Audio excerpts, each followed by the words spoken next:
Continuamos. Canal UNAD TV en Red.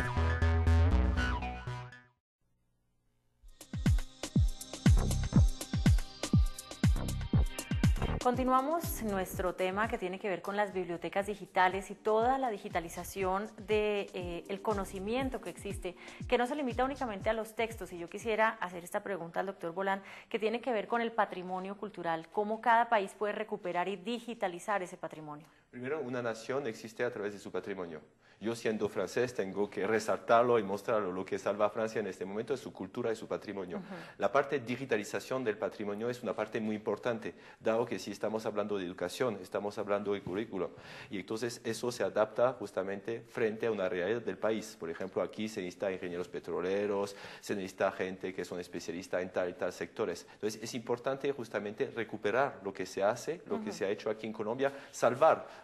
Voy a hacer un énfasis importante sobre la palabra salvar, porque sabemos que muchos documentos que fueron hechos en los años 60 en cierto tipo de papel están por desaparecer hoy en día. Lo mismo en la parte audiovisual o en la parte audio.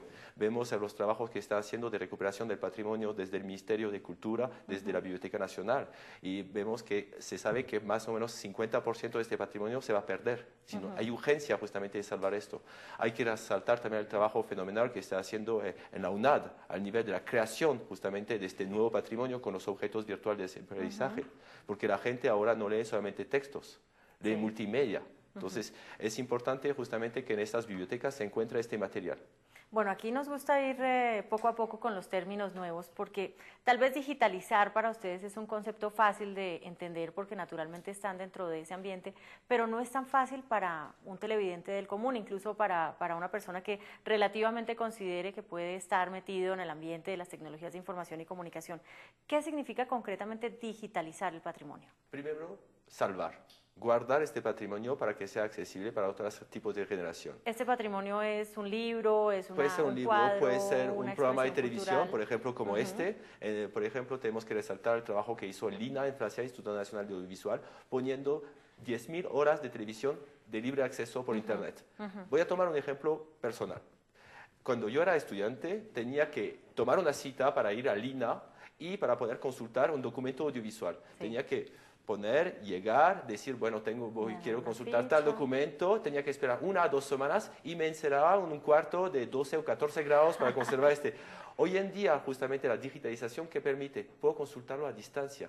No importa el sitio físico donde está conservado este documento. Entonces, es un acceso mucho más rápido al saber. Desde aquí en Colombia ya puedo consultar documentos de manera inmediata que está en el INA. Que antes, cuando estaba en Francia hace 20 años de estudiante, yo en Francia hace menos, pero de estudiante hace 20 años, no podía, es decir, que necesitaba tomar tiempo. Entonces hay una inmediatez, porque la gente hoy es más y más consumidor de información. Necesitamos, exigiremos tener más. Ahora no es suficiente leer un libro, necesitamos leer un libro, utilizar justamente los objetos virtuales de aprendizaje, ver lo que están haciendo los diferentes docentes. Vemos como una universidad como la UNAD, en diferentes temas hay diferentes puntos de vista. Eso es la universalidad.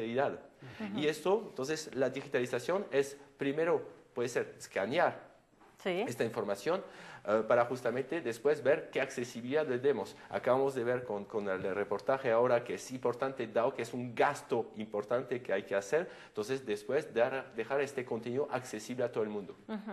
Bueno, doctor Leal, eso de digitalizar ese acervo cultural que tienen los países, pues es una iniciativa muy importante y la UNAD tiene una muy particular que es con las comunidades indígenas, porque básicamente nuestra tradición es oral y creo que esa digitalización de ese patrimonio es la importancia de este tipo de eventos o de este tipo de situaciones, el poder dejar la constancia para que dentro de 20, 30, 50, 70 años sepan cómo se pensaba hoy en el año 2010 o 2009. Sí, yo creo que en países como Colombia y en la mayoría de los países de América Latina, a diferencia de los países europeos, donde se incorporó la tradición escrita, en nuestro caso lo has dicho tú muy bien, todo el escenario cultural nuestro se ha construido desde la base de la tradición oral. Y ya sabemos todos cómo se han ido extinguiendo muchas de nuestras propias culturas, ya sea por los magnicidios, los genocidios que ocurrieron en la historia, inclusive desde que fuimos colonizados, conquistados, etcétera, etcétera. y perdimos mucho de nuestra ruta cultural. Cuando uno lee la historia de las civilizaciones, se da cuenta que en las maneras de ser y en las evoluciones sobre el propio conocimiento no había mucha diferencia en el siglo XIII y XIV sobre el significado del conocimiento en América y en Europa. Lo que pasa es que cada uno lo desarrollaba de una manera diferente. Culturas como la azteca, culturas como las mayas, nuestras propias culturas aquí se fueron extinguiendo.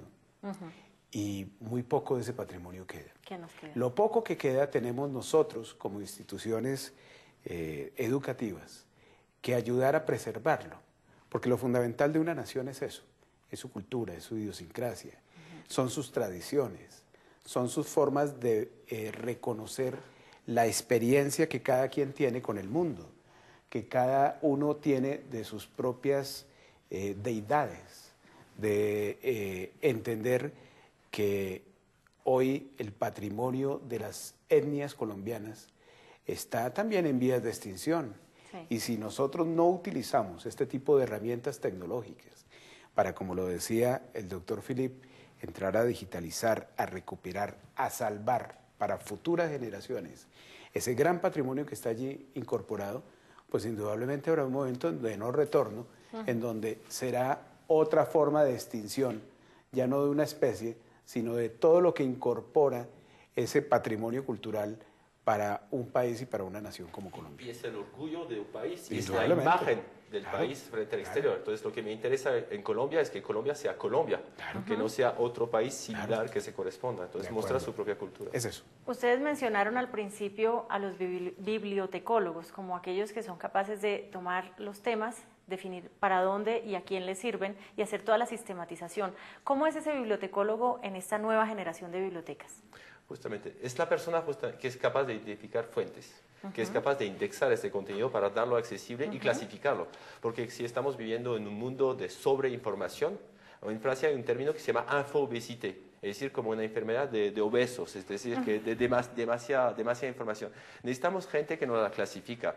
Entonces, la nueva función del bibliotecólogo es pensar que ya no hay solamente documentos audiovisuales o libros, también están los objetos virtuales de aprendizaje, es decir, que juegos multimedia, aprender jugando. Entonces, es toda una nueva forma de indexar contenido, de darlo accesible.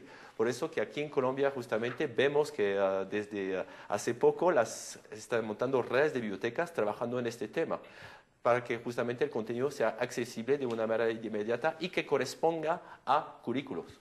Que no sean contenidos justamente puestos así, mira, esos son temas de infancia, sí, pero ¿para quiénes? Hablando de educación básica, es decir, que cómo lo puedo utilizar, qué puedo hacer así. La función del profesor ha cambiado mucho. Muchísimo. Ahora el profesor es un facilitador del acceso al conocimiento. Muchos niños van a decir, yo soy profesor de educación superior, y muchos pueden decir, yo encuentro la información más rápido, yo voy a internet y me la encuentro.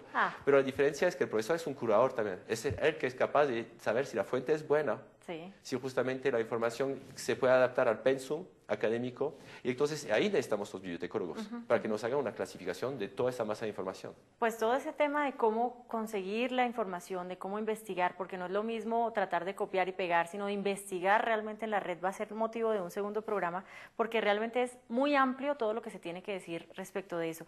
Pero sobre ese bibliotecólogo tenemos a un experto que vino de Santiago de Chile, es el doctor Enzo Aballati, él es coordinador nacional del programa de Biblioredes, porque él nos ayuda un poco a expresar qué es ese bibliotecólogo en esta nueva era digital.